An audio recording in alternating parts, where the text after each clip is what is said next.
So if somebody had asked you for a date, how long? Yes. Ask. If it is half an hour, it should be half an hour. Maybe just a little minutes. If it's an hour, it is. Yes. But not where you go for coffee and you are taking 3 hours. That is misuse of time. And somebody is also realizing, this girl or this man is idle. Yes, has nothing that is doing. It's like I'm the one who is giving him or giving her something to do. Yes. And now we are so grateful about that topic. Na tumejifunza about dating. Na tumeelewa it is the lowest stage actually. Mimi nimejua leo it is the most lowest stage.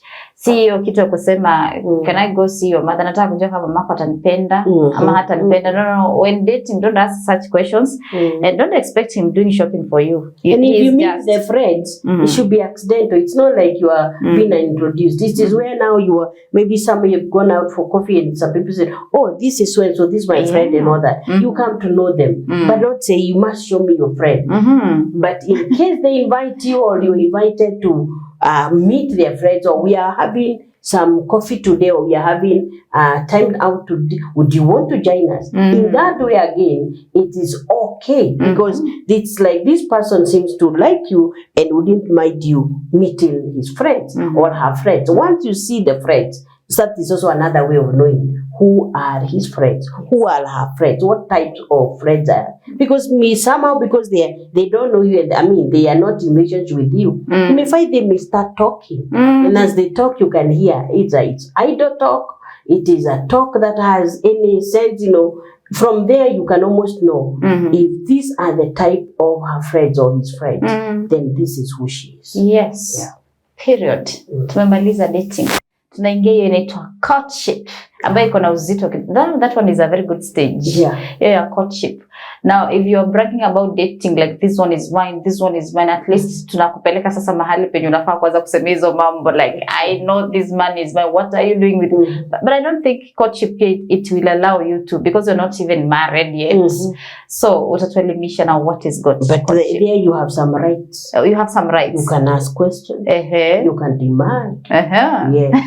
Yes. There we go. Yes. Now let's talk about courtship. Yes. What is it actually, courtship? Okay. Courtship is more like now a verification of what you saw that you liked or loved. I want to say this. Courtship is another stage where now we say that you are now taking or harnessing or you having a romantic relationship. And I'm saying romantic and living out intimate. Oh yeah. I think umesikia hiyo. I believe here, I'm not talking to anyone out there, dating sites and all that. I am here because one of the things that maybe you need to understand is that we have we ascribe to Christian faith, and that is a basic for this. That is the basis of our conduct and faith. And so when I'm talking about what is a courtship, I mean courtship relationship in the view of what it's expected as a Christian. Yes. It is that romantic relationship. People have kind and affectionate feelings toward another. They have been attracted to one another. It's a romantic relationship. Okay? Gearing towards marriage, but not yet intimate. Not yet. And it should not be intimate, because in this case is where we are more like seeking to win the affection of the other person. Wow. So, and once it's like, you're more like, this is me, and who I am, my people, my everything. If you're ready, then this is where it goes. A man shall leave his father and mother, and cleave his wife, and the two shall become one in the event of that wedding or marriage ceremony. this stage, hapa ndipo penye you can't eat without seeing him or talking to him, or you talk to him whenever you have a chance. Yes. Now your mother calls you, you're busy. Your father calls you, you're busy. You're still talking to this guy. They No, find this the is phone courtship. is always busy in the evening. Because what has happened is this. We have taken the step further from the dating, where now you are trying to see whether this person can be have prospects of being a future wife or a future husband. And somehow you say, I think I only might having a future or a life together with this person. So we go to that place where we declare. There are people who have done it in very extravagant way, or even that showy way. Yes. You are there in the middle of a game. I've seen people who have been engaged in a stadium, others in the middle of a show and all that. But now others have seen them getting themselves embarrassed, where they go and the girl does not know, and you are there kneeling down and say, "Will you marry me?" And then she goes and you are left there on your knee. You don't know who to give the ring and all that. So I want to say that after now you realize this is the type of girl or the lady or the man I would want to marry. Somehow, because this comes on one way these days. Okay, not only one way. Mostly we are used to where it's now the man who pops the question. Yeah, would you marry me? And when you hear marry me, it's not tomorrow. It's like, would you want to be in a relationship that we work towards marriage? Yes, yes. So now that's when we say somebody was engaged. Okay?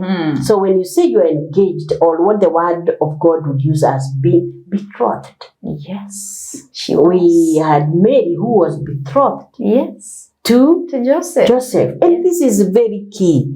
Dear people, I wish young people you understand. I don't know. You realize that Mary is betrothed to Joseph.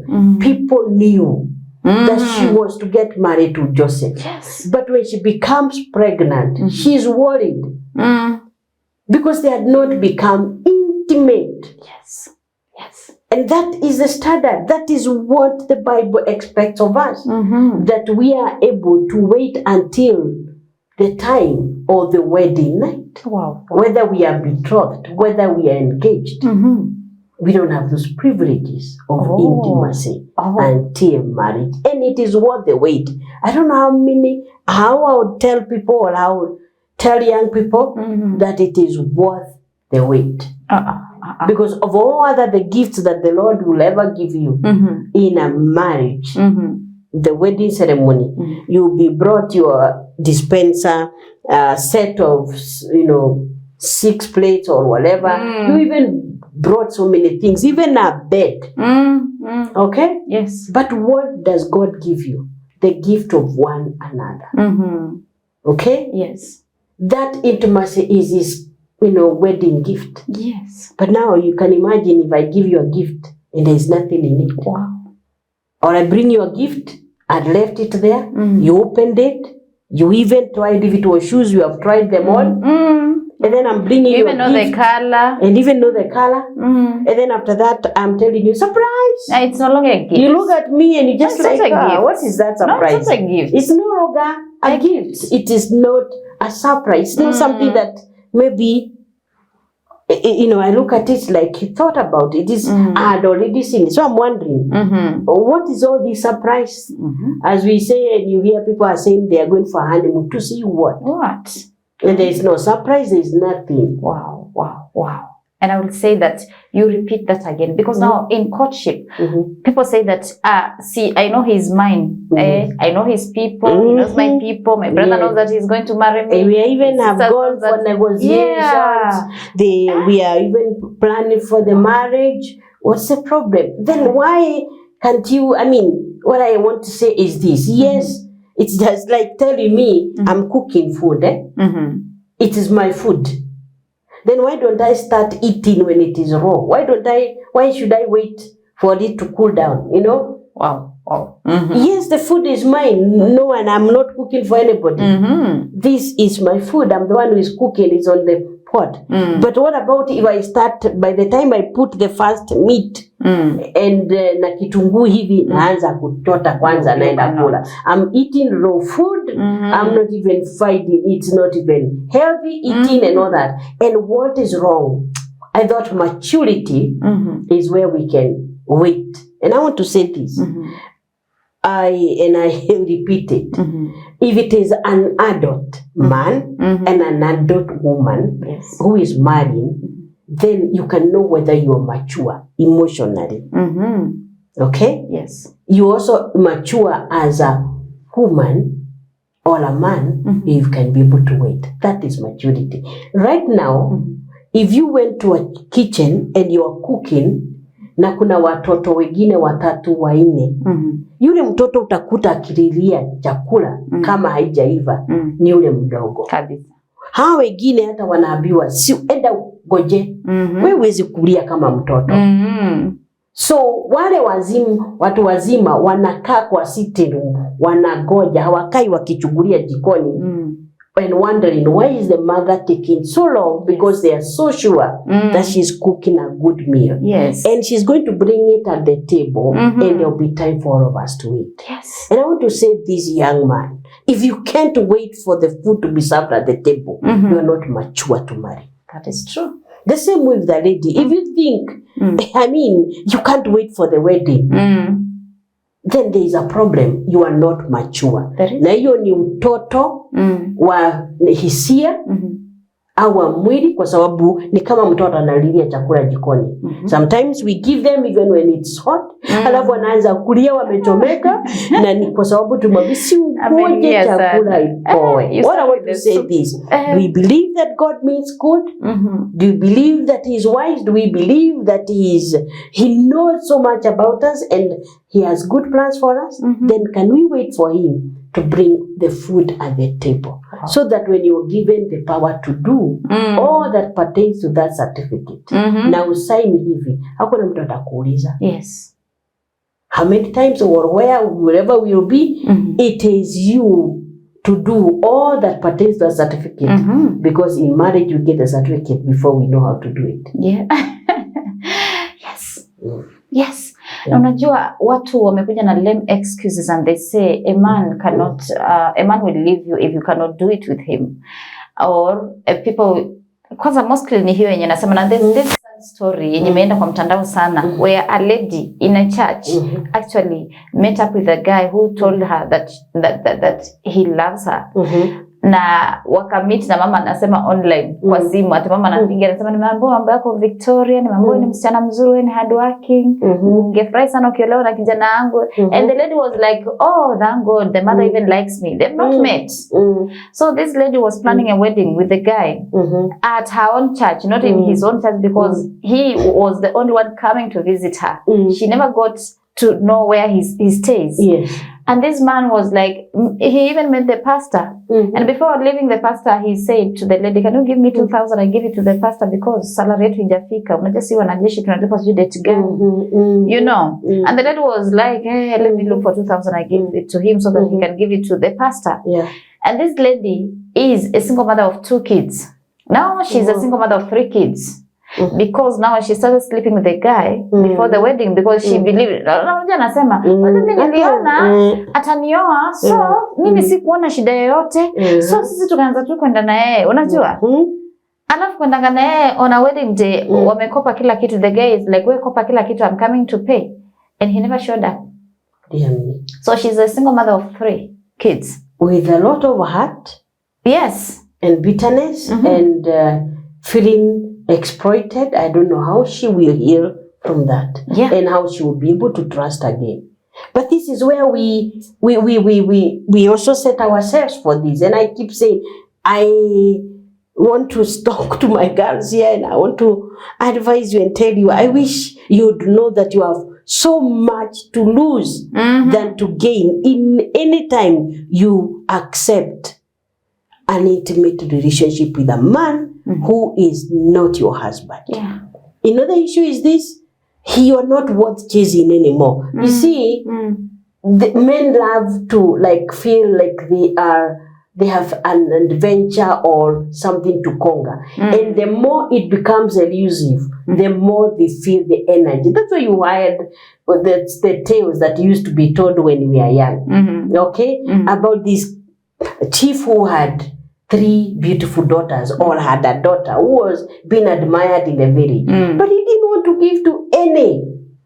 You had to show. And what would they say? You must do this and this. And you know there will be those who dare to do everything. Because the more elusive she is, the more the adventure to chase her until they conquer her. And that's why they find those funny songs that they will climb every mountain and swim every ocean to be with you. But you see, if you are always there, ni wale wanajiperekanga, okay, kwake, na unakaa, you want to be escorted, then you are sometimes not worth the chase. They don't get the thrill of this, enigma, this somebody, a phenomenon that I can't understand. This girl who don't even want me to kiss her. And she says, you kiss me at the altar. What does she have? What makes her think she's the best? Now, that is why you are worth the waiting. If you don't think you're worth the chase, then you realize all the rare metals never on the ground. Get the diamonds and the gold. You'll have to drill. You'll have to get the machines. You'll have to go underground and get the diamond. They are worth the search. They are worth the effort. When you know who you are, it doesn't matter whether it's the president's son. He can wait. Yes. What is wrong with the day? If he's able to pay the millions for my bride price, if he wants, and all that, but it's not at any other point. It is that after the altar there, then I can give all that is mine. But before that, yes, it's okay. I'm worth the wait. Keep digging. You'll get the gold. You'll get the diamond that I am. You'll have to discover who I am. Wow. And that's why you can be discovered all your life. But the problem is this. If a man knows you intimately before marriage, somehow they don't even want to know anything else about you. They don't even know whether you have any talents, qualities, and all that. Madharau inaanzanga hapo. I mean, it's like you've given the most precious, nothing else really, like I really want to look for. Wow. And sometimes umefanya dating yenu vizuri kabisa. Yes. Mumefanya hiyo similarities vizuri, umeangalia you're like, this is the man I want. Yes. But when you are in courtship, yes, hapo ndio sasa unaharibika tabia. This is where now you visit your man in weekends. Friday, you're there, washing all his clothes, utensils, yes, spraying the house, doing everything. And I think it's like he's already married. Yeah. And I had a neighbor, a lady used to travel all the way from Wapi Mbali, and she would come and do all these things. Then namwona anaboeka tu, and I'm like, what's wrong with this guy? See, at least anafuliwa na nini. And this lady went back and he called. He said, hello, umefika wapi? Akasema nimefika mahali fulani. Akasema okay, sawa, ukifika utaniambia. Alafu akasema yes. And I asked, what? Asema si ameenda, hezi rudi, she cannot come back. Huko kwenye ameenda lazima afike tu kwao. So today I'll be alone. And I asked, au kwa umenjoy hiyo company yake na ameshinda hapa mkifurahia. Asema, who called her? Unaniona kana shindwa kufua nguo zangu. Like he's bored.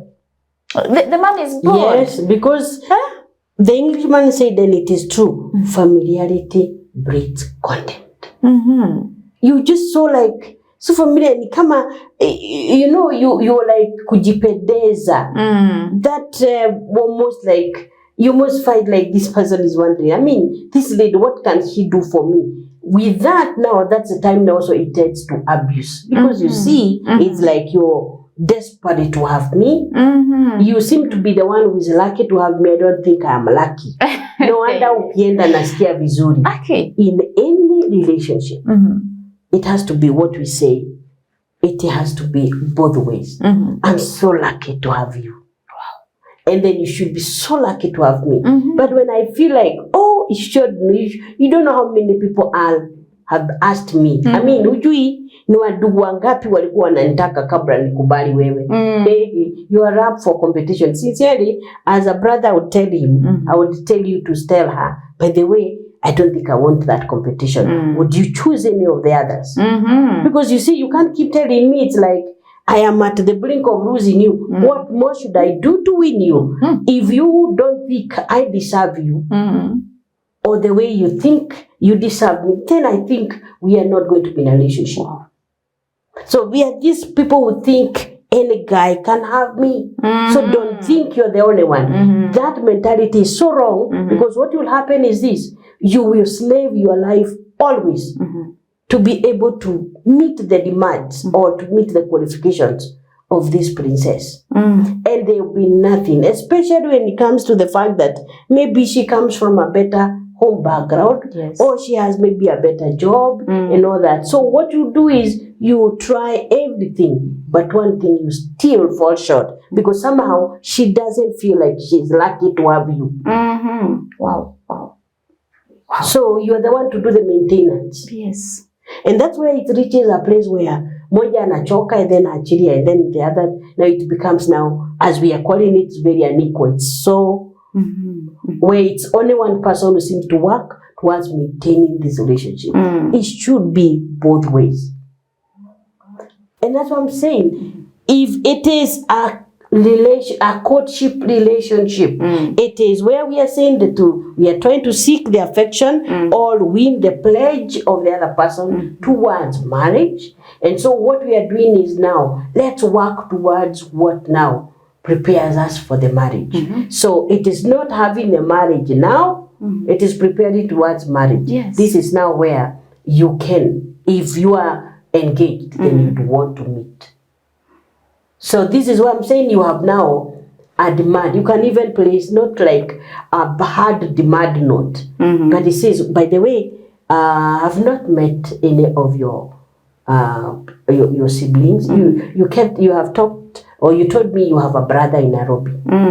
Can we meet him? Just that. If you say she's or he's reluctant, not now.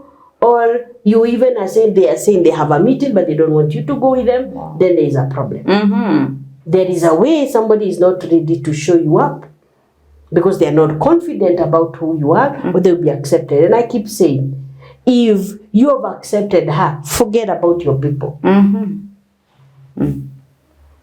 So the issue that my father will not, don't know whether atapenda mtu wa kabila hii. Sasa wakati tulianzia hii relationship, hukujua mimi ni wa kabila tofauti. All of a sudden right now there's a time you realize I'm a Kikuyu and you are Luo or you are Kalenjin, then there is something wrong. Then you say, oh, I don't know. Unajua my mother has a problem with people who are lawyers and naonanga kama then there is a problem. It's not the mother, ni wewe.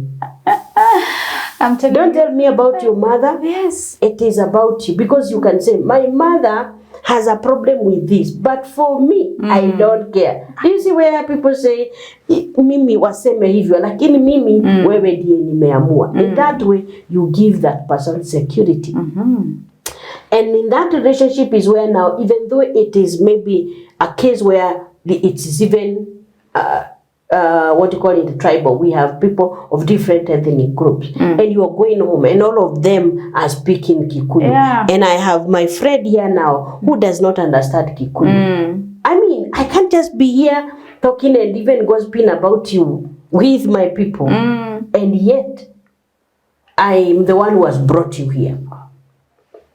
He should call upon me that doesn't care, doesn't matter, they can speak in the mother tongue, but for me, I would want you to understand what you're talking about. Because I'm the reason why you are here. And if I do not stand for you, if I don't defend for you, defend you, or I'm more like your cover, then you're on your own, by the way. Oh my goodness. Yes. Anybody, I say, oh, these are my brothers, these are my friends, and they love like this. But you see, you make me feel uncomfortable. Yes. You are not there even to defend me. You can even, I can see you are talking about me and you are laughing. That there is a problem. And there's also this issue of you taking that lady to, a man taking a lady to his own home place. And then on arrival, akini kama hamukuja na yeye. Hamukuja na yeye kabisa. Hata enda na wewe kwa duka. Hata enda na wewe wapi. Hadi siku ya kurudi. Hata wewe you need to grow up and know that umeenda kwa wenyewe. He will na kuna hawa mommy's boy. Amefika tu hapo sasa ni chenye mama anasema. And the mother will, some mothers do take advantage of that because kijana wako sasa ako upande wako kabisa. And maybe unajua most of the time you see a lady and you become judgmental. Amjiongea sana and the mother looks at you for the first time and she's like, wow, I didn't really like this one so much. Until when she gets to know you anajua wewe ni mtu mzuri. Lakini the first time meeting unaona mama ana react kidogo and the son is okay. Yeah, the son is okay with that. And you try asking, mbona mamako alikuwa anafanya hivyo? Sasa ulikuwa unataka nifanyie mamangu nini? So mamangu ako hivyo. Kwani ulikuwa unaona kama mamangu yani you can't talk about the mother. And you know, it's not that if it's something that you can see somebody else is not comfortable, you say, by the way, mom, that was not kind or that's not good to say. You are the one to say. And you see, if some people have even stereotypes. So you have taken somebody where or home or to meet your people who have prejudices about another. You just say, by the way, I know people say like this, but for me, this is for me. You know, the way, even in the Bible talks about, you know, many women have done this, but you've done exactly. What is happening is this husband realizes that my wife is so different than from other women. I pick her out and separate her. So you hear people say, no, wamama, sijui wanawake. Even not only there, but when I find men who just talk generally about women, so many stereotypes, it's like you don't even think your wife is special or your husband is special, then there's something problem. Wow, there's a problem there. Thank you so much for coming. This has been the Light Show, where if you knew then, what you know now. Ninashukuru sana kwa muda ambao tumekuwa nao. Until next time, bye bye.